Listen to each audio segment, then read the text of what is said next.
40வது வயசுடா. 40 வயசு. 40 இயர்ஸ் தொடக்கமா? சரி எல்லாம் அங்க போய் நில்லுங்க. Happy birthday to you. Happy birthday to you.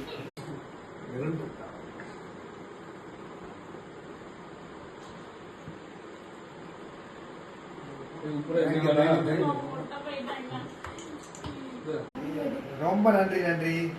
என் கடவுள் எம்பெருமான் முருகன் பெருமாள் வந்திருக்கேன். ரொம்ப சந்தோஷம். எனக்கெல்லாம் இந்த மாதிரி கிடைக்கும்னு நினைச்சு பார்க்கல. நான் கிடைக்கலாம் நினைச்சு பார்க்கல. முருகன் பெருமானே வந்திருக்கேன். ரொம்ப சந்தோஷம். ரொம்ப ரொம்ப நன்றி. இதெல்லாம் இந்த வருஷம் 40வது வயசு இதை மறக்கவே முடியாதா இருக்குது. மறக்க முடியாத அளவுக்கு பண்ணிட்டு ரொம்ப ரொம்ப சந்தோஷமா. வாங்க. நன்றி நன்றி நன்றி. போட்டோ